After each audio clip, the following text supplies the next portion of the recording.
Hola,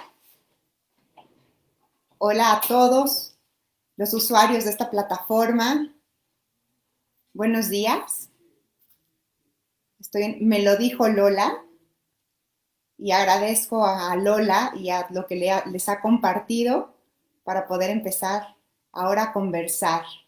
Voy a esperar unos minutitos para que se empiecen a unir, para que vean de qué va el video. El video de hoy va de emociones y decisiones. Por supuesto que durante la pandemia, pero también pues durante toda la vida. La pandemia es una crisis que se presentó en este momento, pero siempre estamos viviendo distintas crisis. Entonces voy a dar un minutito más para presentarme con quienes no me conocen y para poder empezar a platicar de emociones y decisiones. ¿Es cierto o es mentira que puedo tomar decisiones? ¿Qué decisiones puedo tomar? Y también preguntarnos y respondernos si puedo hacer algo con las emociones que estoy experimentando. Los invito, por favor, a que me hagan sus preguntas. Voy a tratar de responderlas todas, pero bueno, si no fuera posible de responder aquí, que los invito a que me sigan en mis redes sociales. Voy a dar un minutito más otra vez. A las 11:02 me presentaré formalmente con esta generosa audiencia que nos acompaña hoy, jueves 13 de agosto, a las 11 de la mañana. Muy bien, pues buenos días a todos. Yo soy Alejandra Martínez Castillo. Yo soy coach ejecutiva con una especialidad en liderazgo generativo. Liderazgo generativo, en lo que se enfoca esta tradición generativa, es en poder incorporar prácticas, conductas, creencias que sean aprendibles, reproducibles y observables a lo largo de la vida y que nos ayuden a tener una vida más satisfactoria. Lo que sea que para cada uno de nosotros signifique satisfactorio, satisfacción. Puede ser que a mí me dé satisfacción crecer de manera exitosa en una organización, puede ser que a mí me dé satisfacción desarrollar a otros, puede ser que a mí me dé satisfacción tener una vida armoniosa en familia, en fin, cada quien tenemos nuestra propia definición de satisfacción y alrededor de esto es lo que hacemos justo con liderazgo generativo o con coaching generativo.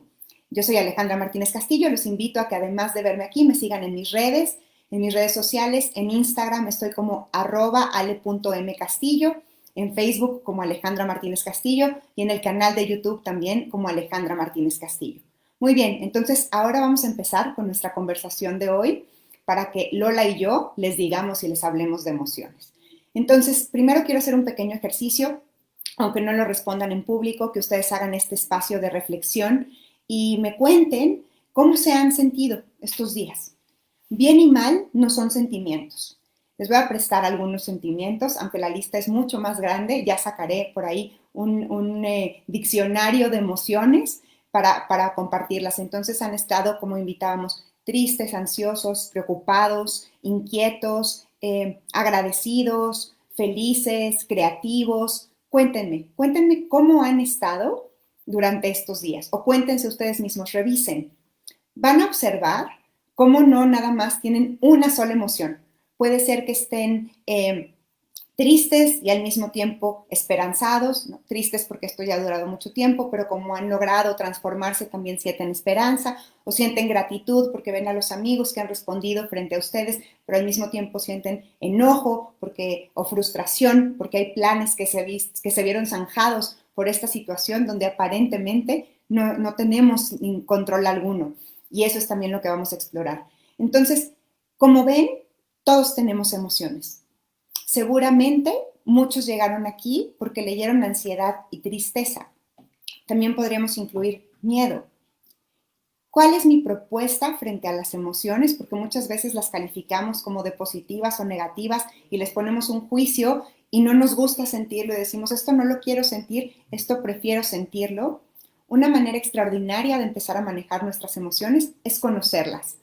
Nadie ama lo que no conoce y nadie puede tener control, dominio o gestión sobre algo que no puede nombrar o que no identificamos en nosotros mismos. Entonces, lo primero que los invito es a nombrar sus emociones.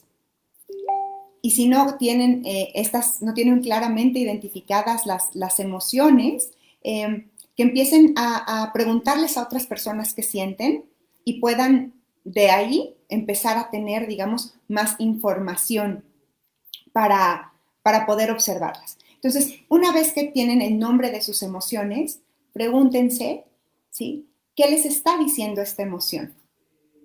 ¿Qué me está diciendo el miedo? ¿Qué me está diciendo la tristeza? ¿Qué me está diciendo la esperanza? La alegría. Aquí tiene un grado de complejidad porque la verdad es que nosotros normalmente solo decimos bien o mal, o si tenemos una serie de emociones, tampoco es que sepamos qué nos dice.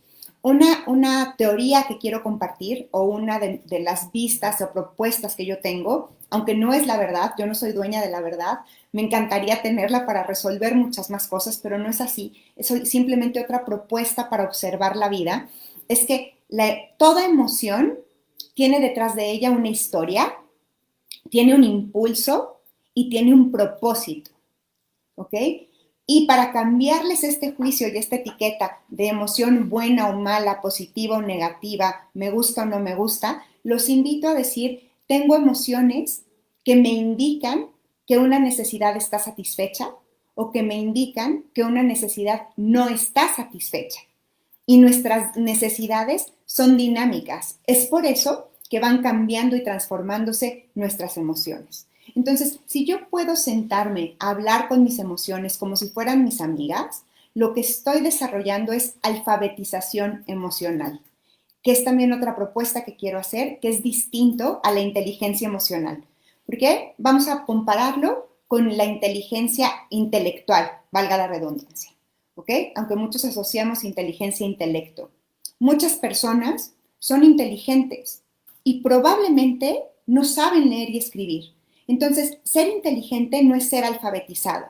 Nosotros podemos tener cierta sensación de las emociones y experimentarlas, pero ser alfabetizado quiere decir que las puedo usar en mi favor, en favor de mi pareja, de mi familia y de mi comunidad.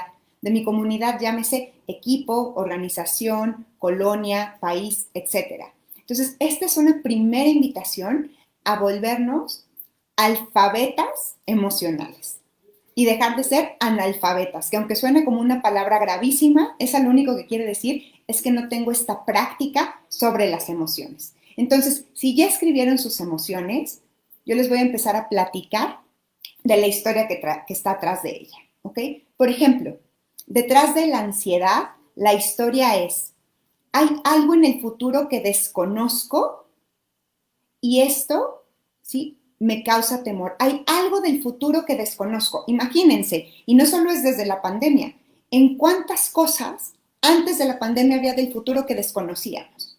Lo que pasa es que este momento y esta sensación colectiva lo que hace es que magnifica nuestras emociones. Pero esta parte de incertidumbre y probablemente de un grado de ansiedad siempre está presente. Entonces, ¿cuál es la historia?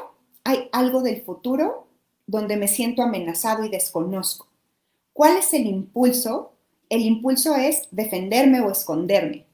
Fíjense, en los impulsos tenemos poquísima injerencia, porque los impulsos vienen desde nuestro nivel más básico, desde nuestro cerebro reptiliano. El impulso es para sobrevivir. Otra característica de la alfabetización emocional es que no le hacemos caso a todos nuestros impulsos. No porque en el enojo el impulso sea cobrar venganza o golpear a alguien, voy a ir a hacerlo. Simplemente lo experimento y después puedo tomar una respuesta y no una reacción frente a este impulso de la emoción. Entonces ahí tenemos la historia y el impulso de la ansiedad. ¿Y cuál es el propósito? Mostrarme que hay algo que no conozco. Mostrarme que hay un grado de incompetencia en mí y que para que yo pueda transitar de la ansiedad a la seguridad, a la certeza o a la capacidad, necesito, ¿sí? Centrarme, aprender, preguntar, buscar apoyo, probablemente. Entonces, esta es una primera invitación. Identifiquemos el nombre de la emoción, veamos cuál es la historia detrás de esta emoción, cuál es el impulso, qué me invita a hacer. Después, si es un impulso que no ayuda a mis relaciones o que no está aceptado en este contexto, elegir una respuesta distinta y encontrar el propósito de la emoción. Y aquí hay algo fundamental, porque muchas veces decimos, es que esta emoción no me sirve para nada. ¿Cómo crees que me va a servir el miedo? ¿O cómo crees que me va a servir la culpa? Claro, nada que exista no tiene un propósito o un fin.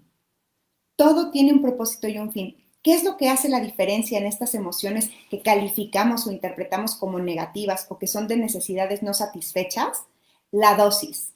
La dosis de estas emociones es lo que hace la diferencia para que estén a mi servicio o para que no estén a mi servicio. Entonces, oye Ale, por favor dime el propósito de la culpa, porque la verdad, a mí no me gusta experimentarla y creo que no sirve para nada. Entonces yo les diría, claro, la culpa tiene el propósito de cuidar mi identidad personal y de cuidar mis relaciones con los otros para que pueda reparar. Ah, qué interesante.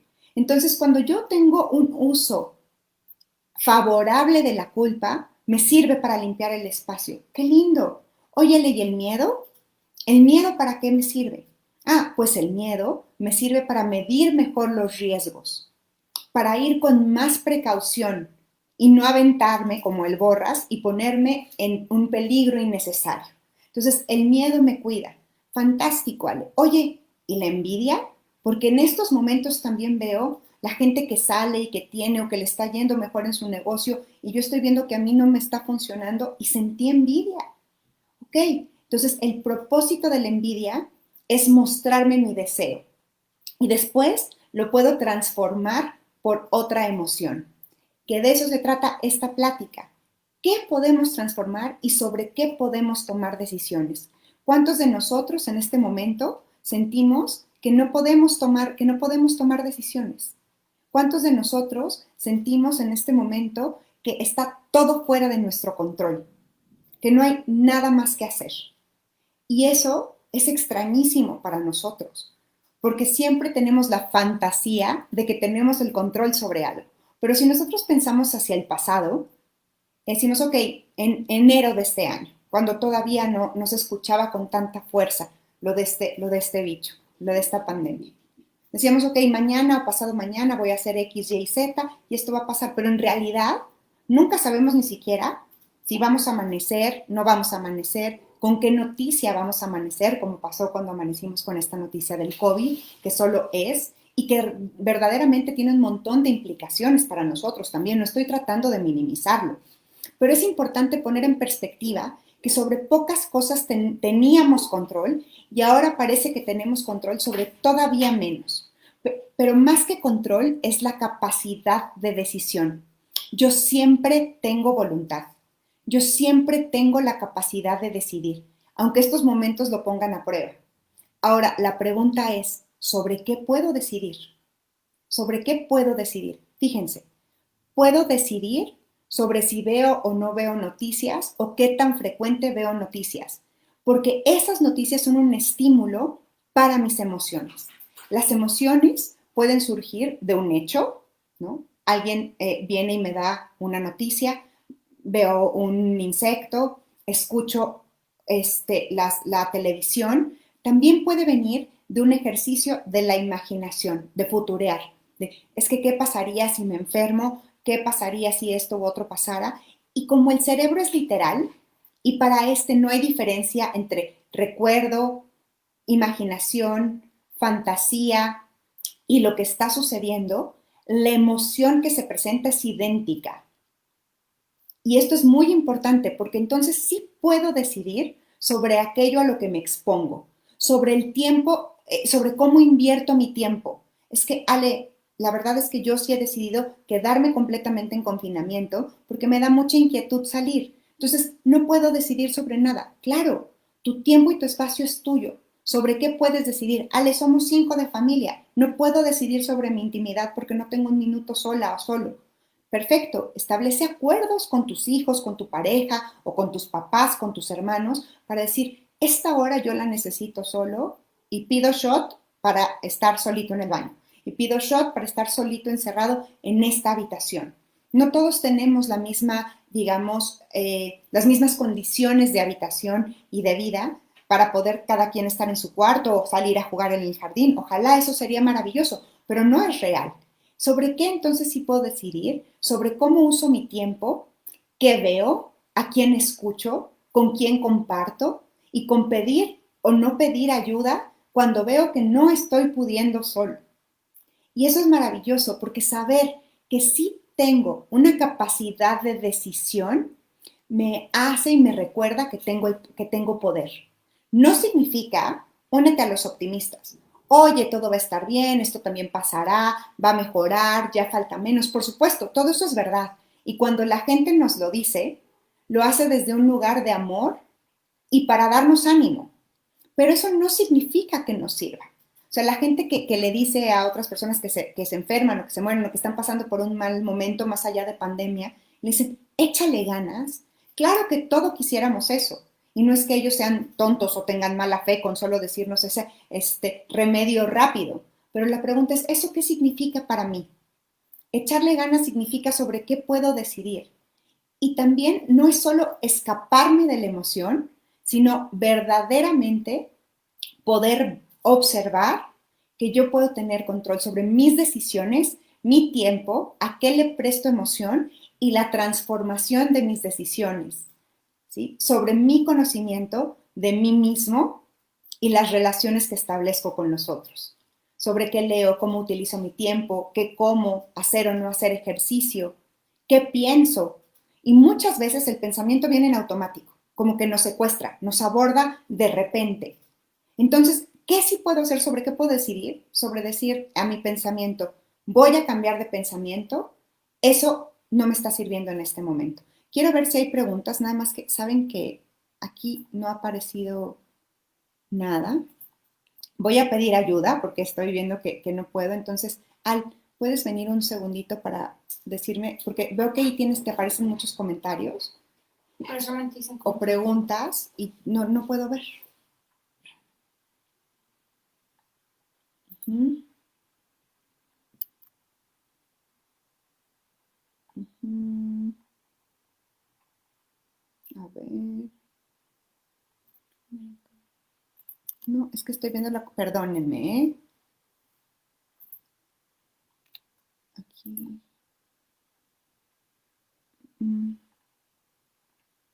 Entonces, lo que voy a pedir es que si hay alguna pregunta, le voy a pedir a Al, que me está acompañando y ayudando en este momento, que las lea para que pueda empezar a responderlas. Lamento mucho, pero de verdad no puedo observar aquí, ya he hecho otros lives y aparecen las preguntas del lado izquierdo de mi pantalla, pero en este momento no están apareciendo. Entonces, Rosalba se siente triste y agradecida. Ok, Rosalba, muchas gracias. Te sientes triste y agradecida. ¿Sabes qué te están diciendo esas dos emociones? Además es muy lindo porque una balancea a la otra también. Muchas gracias por compartir. Luz Carmen, ansiosa y con mucha incertidumbre. Ansiosa, sin duda. Incertidumbre no es una emoción. Incertidumbre es, la incertidumbre existe. La incertidumbre es un hecho. Siempre estamos en incertidumbre porque no sabemos lo que va a pasar después. La diferencia es sobre yo sobre qué puedo decidir y cómo transformo la emoción. Una pregunta que sirve muchísimo, aunque ahorita diga, sale qué burrada, pues si supiera lo haría, no, porque muchas veces ni siquiera lo hemos incluido en nuestras distinciones, es, ok, siento esta emoción. Esta emoción me ayuda a tomar decisiones, por ejemplo, siento ansiedad o siento mucha tristeza. Oye, ¿esto me ayuda a tomar decisiones? No. Ok, entonces voy a vivir profundamente esta emoción, voy a entender sobre qué me está previniendo o cuidando o guiando y después voy a decir, ok, ¿qué emoción me sirve más? Bueno, me sirve, estoy en tristeza. ¿Qué emoción me serviría para balancearla y para entonces tomar decisiones? Ah, pues apertura. Curiosidad, por ejemplo, frente a la ansiedad, la parte de tranquilidad me serviría. Pues sí, Ale, pero no me estoy sintiendo tranquila. Ok, entonces respira. Respirar es un súper ejercicio para gestionar nuestras emociones porque nos trae a este momento. Y después hago la pregunta, ¿qué emoción me serviría más? La curiosidad. Ok, ¿qué necesito poner en mi juego? ¿Qué necesito traer a mi vida para transformar la ansiedad en curiosidad? Porque no significa que se elimine el otro sentimiento, pero puede ser que disminuya para entonces poder tener otro tipo de conversación. Hay acciones específicas que nos ayudan a gestionar el sentimiento. No es solo pensar positivo o dejar de pensar una historia catastrófica. Por ejemplo, para minorar la culpa, para limpiar el espacio de la culpa, pedir perdón y resarcir, reparar, eso disminuye la culpa. También el castigo, ¿no? Castigarme yo o que alguien más imponga una consecuencia, eso disminuye la culpa. El miedo, por ejemplo, disminuye tomando decisiones. No es decir, voy a esperar a que se me pase el miedo, porque muy probablemente no se me va a pasar el miedo porque es algo que me importa muchísimo. Entonces, tomo una decisión pequeñita que me ayude a moderarlo. También en el otro espectro, estoy feliz pero que no me aguanto, o sea, estoy tan emocionada que ni siquiera puedo pensar. Ok, ¿cómo modero esa emoción? Pues a lo mejor dando un grito, corriendo, celebrando. Y entonces de esta manera disminuyo la intensidad de las emociones. No sé si hay por ahí otra pregunta. Ale, ¿qué pasa con los que no expresan sus emociones y se guardan todo? Ok, la gente que se guarda todo, no hay solo una causa por lo que la gente se guarde todo, pero en mi experiencia hay dos o tres razones principales. La primera, no los dejaron expresar sus emociones. Las emociones estaban asociadas a una interpretación de debilidad, de estar mal, de no ser maduro, y eso es muy preocupante porque desde chiquitos nos enseñan a tener una relación con las emociones. Entonces, una es, no me enseñaron, no es que me las quiera guardar, ni siquiera las veo. Hay un espacio de ceguera. No las veo, hay un espacio de ceguera. Dos, nunca se me permitió expresarlas porque era visto como algo negativo. Tres, ya de adulto yo las expresaba y todo, y yo mismo lo interpreto como que si, como líder o como jefe de familia o en mi rol, si expreso las emociones, le voy a hacer daño a mi contexto. Entonces ahí, Ale, es empezar a nombrarlas, porque muchísimas veces ni siquiera tenemos el nombre de la emoción que corresponde. Yo tengo un programa que se llama Bootcamp Emocional, que empieza el 7 de septiembre, donde aprendemos a nombrar las emociones y a manejarlas en nuestro favor con nuestra relación con nosotros, con nuestra relación con los otros, mi pareja, mi familia, mis amigos, mi organización y la relación con el mundo. Esta gran interpretación del todo.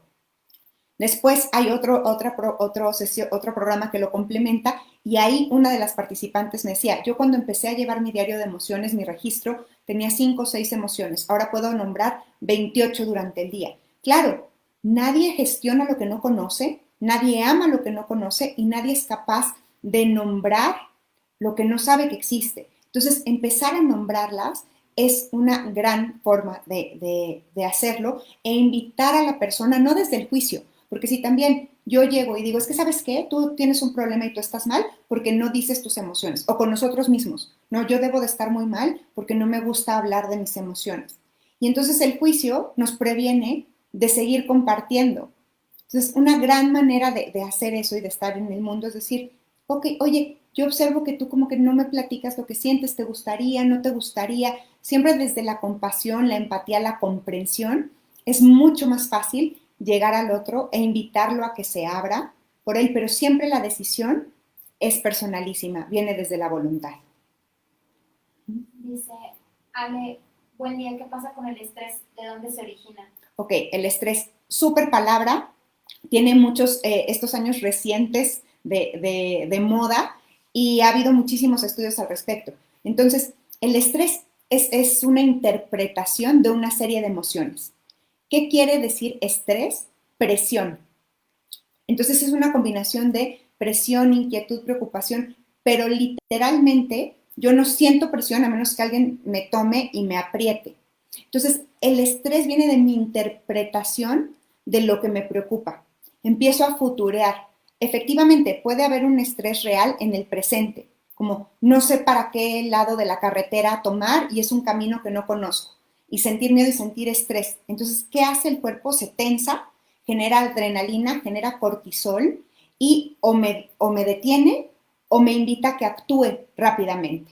Entonces, es muy importante identificar si lo que está causando estrés es algo real en el presente y entonces el estrés es muy específico y puede ser muy generativo porque me ayuda a decidir o a moverme, o si continuamente estoy en estrés y entonces ya no es una emoción, es un estado de ánimo por las narrativas que tengo, Nosotros somos seres narrativos, todo el tiempo estamos conversando con nosotros mismos y nos contamos historias. Entonces ahí sería muy importante revisar tu historia y si continuamente estás con cosas de, y esto puede pasar, y si esto pasara, y entonces me preocuparía, y como el chiste de Pepito, de si entonces tal y entonces tal, y una gran manera de administrar no solo el estrés, sino cualquier emoción, es regresarnos al presente. A ver, en este momento hay algo que me causa miedo aquí, físico, no.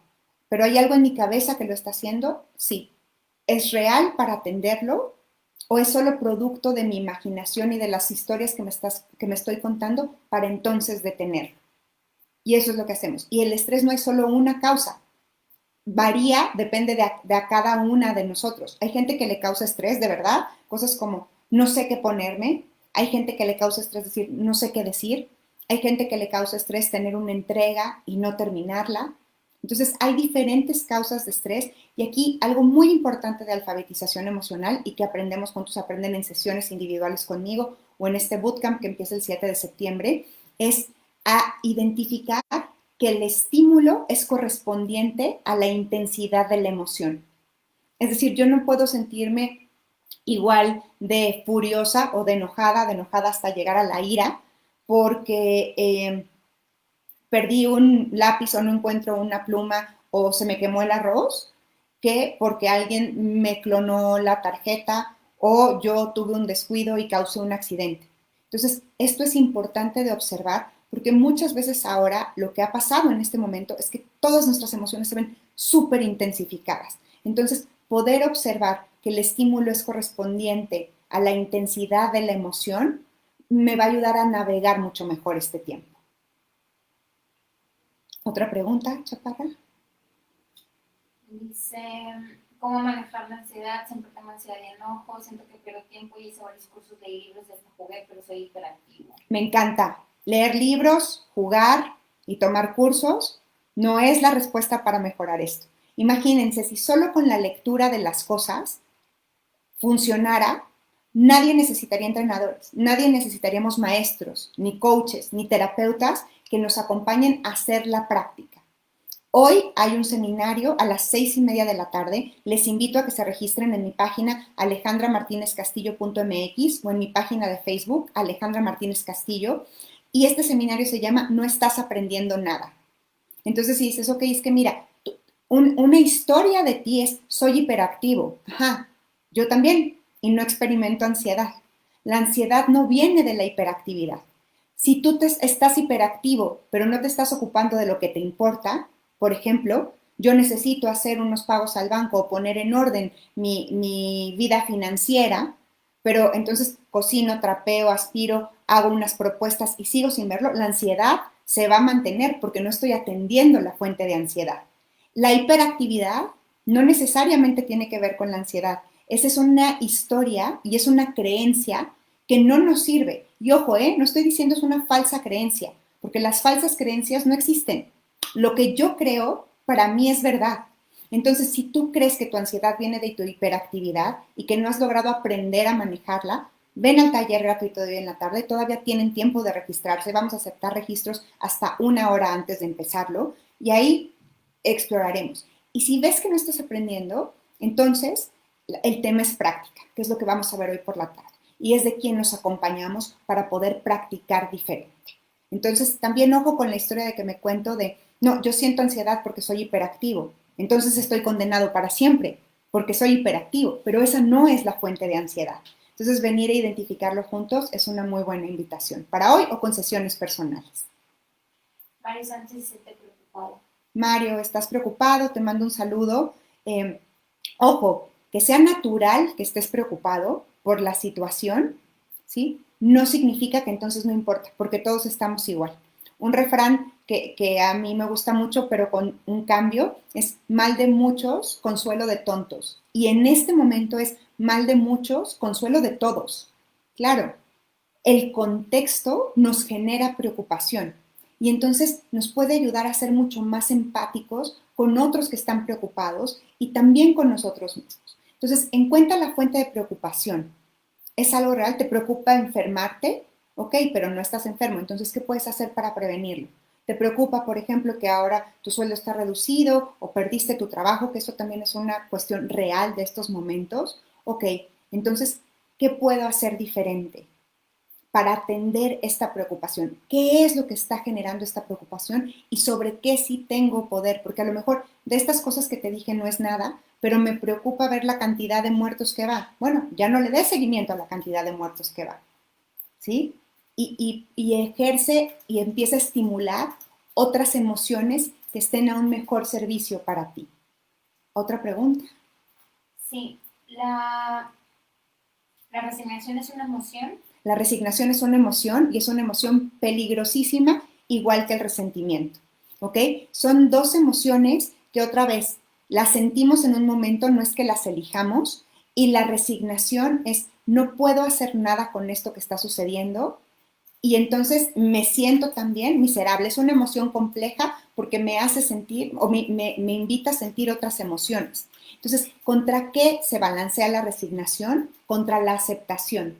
Es la misma historia. Esto que está pasando no me gusta, no lo acepto ni lo apoyo. Fíjense, la historia detrás de la resignación y de la aceptación es la misma. Lo que es diferente es el estímulo. El estímulo en la aceptación es alinear mis expectativas con la realidad, fluir, poder adaptarme. Y en la resignación es generar este sabor de boca o esta sensación de amargura, de no lo acepto, no lo voy a aceptar y además voy a estar enojado con lo mismo y no voy a hacer ningún cambio para sentirme diferente. Y entonces se va generando una amargura y una imposibilidad de actuar porque mis lentes son de resignación y me quitan muchísimas posibilidades en la vida. ¿Ok? Dice, Maruja Chacón dice, me enojan mucho las cosas laborales y no puedo quedarme callada. Maruja, gracias. Sí, el enojo. El enojo es una emoción que está también muy presente en estos días. El enojo, la historia detrás del enojo es un valor o un acuerdo está siendo violentado. Algo que me importa fue atropellado. ¿Cuál es el impulso del enojo? Justo gritar, castigar al otro, casi hasta como buscar venganza. Ese es el impulso. ¿Cuál es el propósito? Mostrarme aquello que me importa. Ojo, si tú, y eso de no me puedo quedar callada, también es una historia que nos contamos. Siempre podemos, la diferencia es aprender a hacerlo. Entonces, ahora no se trata de que siempre te quedes callada, Maruja, sino de aprender en qué momento decir lo que vas a decir. Si en ese momento es el momento adecuado, es el contexto preciso para hacerte escuchar y crear la escucha que tú necesitas en el otro. A lo mejor no es quedarte callada, porque una cosa es guardar silencio y otra cosa es quedarse callada, sino en ese momento guardar silencio y más adelante poner tu punto sobre la mesa. O también revisar cómo pones el punto sobre la mesa. Porque si lo pones también desde el enojo, nuestra emoción tiene un efecto en el otro y tiene un efecto en el ambiente. Las emociones son contagiosas. De ahí la importancia de los grupos que elegimos en los que estar en este momento. Y siempre, pero en este momento parece que está mucho más presente y es mucho más relevante, aunque en realidad nuestra alfabetización emocional y nuestra vida emocional siempre es importante. Entonces, que tú aprendas en qué momento hablar, en qué momento guardar silencio y cómo presentar eso que te enoja es fantástico. Y también ver si el enojo siempre tiene la misma intensidad. No importa si es porque alguien entregó algo con un error, porque no llegó un reporte o porque te quitaron una venta o están cambiando continuamente de foco. Entonces, revisar, porque si todo el tiempo lo que experimentas es enojo, hay algo que balancear en ti. Siempre empezamos por nosotros y siempre empezamos de donde estamos, no desde afuera. ¿Alguna otra pregunta? Rocío Mendoza, en ocasiones siento ansiedad por querer hacer muchas cosas, pero por el confinamiento no he podido y me causa pérdida de interés en lo que me agrada hacer. ¿Cómo puedo manejar eso? Fantástica pregunta, Rocío. Me encanta. La pregunta fue, muchas veces siento ansiedad porque quiero hacer muchas cosas, no las puedo hacer y entonces tampoco empiezo a sentir apatía, esa es la emoción, por las cosas que sí me importan. Fíjate qué curioso, cómo atentamos contra nosotros mismos. Dices, quiero hacer un montón de cosas y por el confinamiento no puedo. Eso es. Eso ya es. Y también de repente ha cambiado mucho la historia desde fuera y hay muchísima presión de, oye, ya ahora puedes leer y hacer ejercicio y estudiar y aprender otro idioma. Pues si no lo habías hecho en el pasado, tampoco es que ahora tengamos más tiempo. De hecho, hay tareas que se nos han multiplicado de manera personal, de ocuparnos de la casa, de tener que ser también maestros con nuestros hijos, de dividir el tiempo de distinta manera. Entonces, fíjate, lo primero ahí es si tienes un montón de cosas que hacer, negocia con esas y escoge algunas que sí puedas hacer. Porque sobre las que no puedas hacer nada, no hay nada que hacer más que cambiar tu narrativa. Y entonces puedes decir, esto lo quiero hacer, como viajar, por ejemplo, a algún país donde esté prohibido viajar. En este momento no puedo, entonces tomaré esa decisión en el futuro. ¿De qué sí puedo ocuparme? Y en la medida en que tú te haces una promesa a ti y la cumples, se fortalece tu autoestima y se fortalece tu deseo de seguir avanzando. Porque este juego que estás jugando ahora en esta narrativa de quiero hacer un montón de cosas y como esas cosas que quiero hacer no puedo, entonces pierdo el interés en todo lo demás. Es como cuando estamos a dieta y entonces llevo una muy buena semana de estar a dieta y un día me como un chocolate y en vez de decir, ok, ya me comí este chocolate, retomo, es como ya me comí este chocolate, entonces ahora me voy a comer una hamburguesa, una malteada, un pastel, voy a fumar, me voy a echar 3 shots de tequila, porque como quiera, ya me comí un chocolate. No, espérate, ese chocolate era un chocolate y fue un quiebre en ese momento. ¿Por qué haríamos el hoyo más grande? Entonces, esto también te tengo un montón de cosas que hacer. Revisa cuáles son verdaderamente importantes en este momento, sobre cuáles sí puedes decidir y entonces haces una agenda y un plan de acción. ¿Ok? Luzgo, me siento cansada sin ganas de hacer nada. Apatía. ¿Cuál sería el propósito? Luz, me encanta. Fíjate, el propósito de la apatía es guardar nuestra energía para algo que sí nos importa. Ahora, algo muy relevante es, nosotros siempre tenemos voluntad y la decisión es nuestra, pero muchas veces y frente a esta circunstancia, puede ser, o incluso en el pasado, que tengamos un tema, digamos, orgánico, que haya por ahí una ligera depresión. La depresión es importante tratarla con un especialista. A veces se necesita medicamento, a veces no. Y la combinación de un tratamiento más un acompañamiento personal con coaching o con alguna otra terapia se vuelve muy relevante. El propósito de la apatía es cuidar mi energía para que cuando aparezca eso que me importa pueda dedicarme a ello. Y también puede ser avisarme que no estoy en pleno uso de mi voluntad. Importantísimo. Entonces, cuando revisas eso, ve, pregunta con un especialista si no tienes una ligera depresión. Si no hay una ligera depresión, comprométete con algo muy pequeñito, porque también de repente lo que hacemos es queremos hacer algo grande, grande, y entonces empiezas a decir, bueno, voy a empezar a hacer 10 minutos de ejercicio. Si nos voy a empezar a correr 1 hora diario, espérate, pues no estabas haciendo ejercicio. Es que, Ale, pues si 10 minutos no son nada. No, no, cero es nada. 10 minutos son 10 minutos. Entonces, empieza con promesas pequeñas para ti sobre algo que te importe. Y otra cosa bien importante, es una fantasía que siempre hacer eso de lo que nos dan ganas. No, no. Estamos confundidos con felicidad, deseo y salud. Oye, ¿yo hago de todo lo que me dan ganas? No, hay veces que lo que tengo ganas es de quedarme en la cama y descansar otro rato. Pero si tengo sesión o tengo una conversación como ahora, pues mi compromiso es más importante que mis ganas, mi identidad personal, la promesa que tengo con ustedes. Y muchas veces yo lo he experimentado así, aunque esté apática o no quiera estar incluso como en una fiesta, ya que estoy ahí, lo disfruto, porque es lo que hay. Entonces, hagamos promesas y pongamos objetivos más pequeñitos y recordemos que no todo lo que hacemos viene desde nuestras ganas. Hay cosas que vienen desde lo que nos importa. Oye, ¿a mí de qué me dan más ganas? ¿De comerme unas papitas de carrito? ¿No? O de comerme una ensalada de espinaca. Pues de ganas, me dan más ganas las papitas. Pero sé que mi bienestar está mucho más presente en las espinacas. Entonces, quitémonos este pensamiento que es mucho más infantil de yo hago aquello de lo que tengo ganas. Porque es importante ver nuestras promesas, nuestros compromisos y aquello que nos importa. Y muchas veces, por un estado muy puntual, como esta parte del confinamiento, se nos revuelven todas las cosas y empezamos a revolver los cajones y a perder el orden. Entonces, poner una pausa y poder evaluar sobre qué sí, qué no, y decir, ¿sabes qué? Aunque no tenga ganas de esto, el beneficio es este otro, y observar el bien mayor. Y cuando no hay bien mayor, porque a veces no hay bien mayor, optar por el mal menor. Y para esto lo que es un ejercicio de estar conmigo, tener conversaciones conmigo y observarme. Como no estamos entrenados para eso, de verdad, o sea, no tenemos la competencia o la capacidad, ahí es donde nos acompañan los coaches, los terapeutas, etc. ¿Alguna otra pregunta? Gwendolyn, a veces siento que necesito depender de mi esposo para estar bien. Me gustaría ser independiente. Gwendolyn, a veces siento que necesito de mi esposo para estar bien, me gustaría ser independiente. Me encanta, ya tienes el deseo adecuado.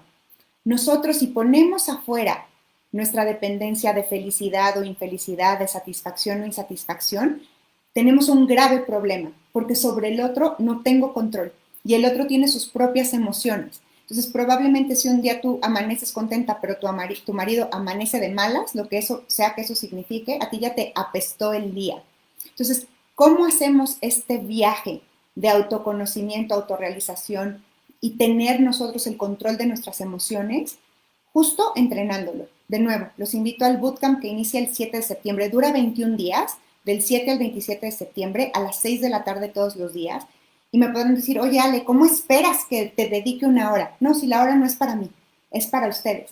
Y para encontrar estos mecanismos. Y claro que al principio no es que por arte de magia lo haga y me va a seguir importando el otro. Por supuesto, si mi pareja está preocupada o muy triste o vivió algo muy complejo y yo estoy teniendo un día maravilloso, lo que sea que eso signifique para mí, no es como, pues como yo lo estoy pasando maravilloso, qué pena que tú estés pasándola mal. No, pues eso también es empatía y compasión. Pero ¿cómo es que puedo hacerme, digamos, menos vulnerable a la emoción del otro y que incluso yo lo puedo contagiar cuando yo estoy desde mi centro y en un mucho mejor lugar, Wendy? Entonces es práctica, es aprender a hacerlo, pero ya tienes el deseo. Y eso es bien importante. Entonces, la manera de hacerlo es conocernos a nosotros mismos. Nadie ama lo que no conoce y nadie tiene control sobre aquello que no es capaz de ver. Entonces, es quitarnos la ceguera y conocernos mejor. Kevin Becker, mis padres dependen emocionalmente de mi persona. Decido irme a vivir a otra ciudad para ser independiente, pero me siento culpable por dejarlos solos. ¿Qué puedo hacer? Kerim dice, mis padres son dependientes de mí emocionalmente. Esa es tu interpretación. O ellos te han dicho, mijito, mijita, yo dependo de ti. No, son adultos, eso es lo primero. Y muchas veces nosotros también nos gusta jugar roles, aunque sean inconscientes, y no lo hacemos desde un mal lugar, ¿eh? Ojo, la frase de ayer que publiqué en mi Instagram, @ale.mcastillo, es: lo que permites, promueves. Y movernos de ciudad no hace que esa independencia se termine. Vean nosotros, ni siquiera los estoy viendo y qué cerquita estamos teniendo una conversación y de qué cosas tan profundas estamos hablando y estamos explorando. Entonces, lo primero es tú hacerte cargo de ti. La culpa puede ser por un mal que causamos o por una historia que nos estamos contando. Tú les hiciste un mal deliberado, oye, es que ahora yo soy independiente. De ninguna manera suena como un mal. ¿Ok? Entonces, poder tener esta conversación contigo y cambiar tu narrativa y, por supuesto, amar profundamente a tus papás y ser, digamos, uno de los factores que les genera felicidad, está maravilloso. Los hijos y los papás y la gente que queremos, eso nos genera en la vida.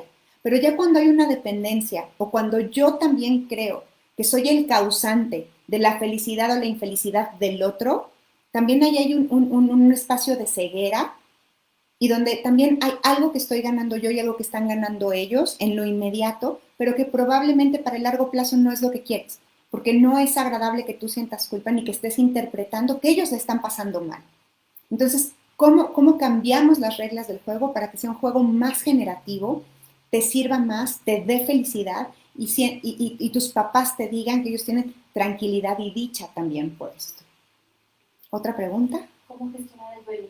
¿Cómo gestionamos el duelo? Súper pregunta, me encanta. El duelo tiene un grado de profundidad importante, entonces no me va a dar tiempo de explicarlo ahora. El duelo tiene 5 etapas, según lo explica la doctora Elizabeth Kubler-Ross, que fue quien descubrió este modelo. No es el único, pero es sobre el que estudiamos. Los invito a que escuchen el podcast de ¿Y qué te llevas?, donde hago una exploración profunda del duelo durante hora y cuarto, y también en mi canal de YouTube hay un video cortito de 20 minutos que explica el duelo. Si de todas maneras con esta explicación no logras trascenderlo, porque de nuevo la información no es lo que nos transforma, por favor no dudes en mandarme un direct message o escribir en mi página de Facebook y yo me pongo en contacto contigo y podemos hacer 2 o 3 sesiones para elaborar el duelo. ¿Por qué sabríamos hacerlo? Y muchas veces nos quedamos confundidos y no sabemos si hay un duelo pendiente o un duelo anticipado o si de verdad viví un duelo o ya me escapé. Entonces, esto es muy importante. Y el duelo nos sirve para limpiar el espacio. Tiene un montón de emociones. En el duelo está el enojo, está la negación, está la aceptación, está la tristeza, una depresión profunda, etcétera, etcétera. Entonces, de ahí lo podemos observar. Pero los invito a que profundicemos más en estos 2 espacios. Mi canal de YouTube y el podcast de ¿Y qué te llevas? Hablando de duelo conmigo, Alejandra Martínez Castillo. Tony Solís, me he sentido sensible. Tony Solís, sensible, es un sentimiento ambiguo. Sensible, ¿cómo es? Es como sensible de la piel, sensible como con las emociones mucho más a flor de piel. Fantástico. Eso no es ni positivo ni negativo. La siguiente pregunta es, ¿cómo usas esta sensibilidad a tu favor? Para ser más empático, para ser más creativo, para poder de verdad experimentar estas emociones que se presentan con esta sensibilidad. Esa es la pregunta a hacer. Marilén Martínez, ¿cómo manejar la aceptación de los cambios? Marilén Martínez, la aceptación de los cambios, fíjense que eso es una competencia. La aceptación, además de una emoción, es una competencia. Yo puedo desarrollarlo. Primero observo el cambio. ¿Cuál es el cambio que está? No con todos los cambios vas a estar de acuerdo, pero de nuevo la pregunta es sobre este cambio, ¿qué sí puedo hacer? Y una decisión que siempre puedo tomar es cuál quiero que sea mi respuesta. ¿Sí? ¿Cómo voy a responder desde la emoción y desde las acciones a este cambio? Tener una perspectiva generativa no quiere decir pensar que todo está bien, porque eso también es una droga y una falacia. Es encontrar el bien en todo. Ok, este cambio, ¿qué sí tiene de positivo? Y si no tiene nada de positivo, ¿qué le puedo poner yo para que sea positivo? ¿Y cómo me pongo en él? Es muy curioso porque muchas veces decimos, no, es que nos cuesta mucho trabajo adaptarnos al cambio, pero esto tampoco es tan cierto. Tan es así que ahora estamos teniendo estas conferencias y usamos Zoom y hacemos las reuniones familiares a esto. El cambio llega y los seres humanos tenemos una capacidad de adaptación brutal. Muchas veces nuestra no aceptación al cambio es nuestra narrativa del mismo. Entonces, la pregunta no es solo cómo acepto el cambio, sino incluso cómo lo provoco. A veces como yo soy el que creo el cambio o hago un cambio en mí que me saque de mi zona de confort. Ojo, no estoy diciendo que sea cómodo, pero que me pueda llevar a ver nuevas posibilidades. Voy a tomar la última pregunta y me voy a despedir. ¿Cómo es si me siento ansioso? ¿Cómo es si me siento ansioso? O sea, en todo me siento ansioso. En todo me siento ansioso. Ok, ese es algo relevante. Puede ser que tengas una condición, ¿no? De trastorno de ansiedad. Y otro es si en todo te sientes ansioso. También hay una cosa que yo llamo cariñosamente, estamos mal cableados.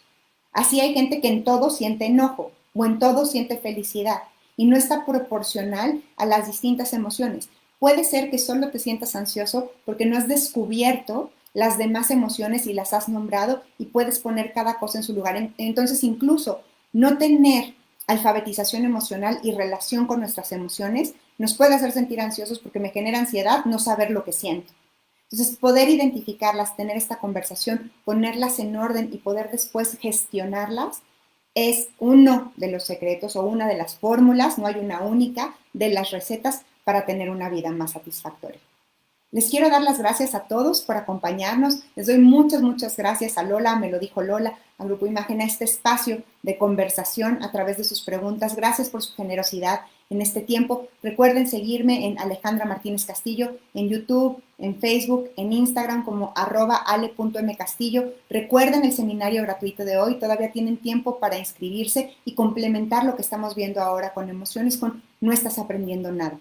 ¿Qué es aprender? ¿Cómo aprendo? También aprendo sobre la competencia de la emoción, ¿vale? Y les recuerdo que el inicio del bootcamp es el 7 de septiembre, 6:30 hora de México, todos los días durante 21 días. Les sirve para hacer un compromiso, les sirve para dar pequeños pasos y recuerden que partimos de donde estamos, que no hay emociones positivas y negativas y que todo está bien contigo, que la diferencia no es quién eres, sino lo que practicas. Les mando un beso bien grande. Gracias por este espacio. Cuídense mucho. Disfruten el resto de la semana. Chao.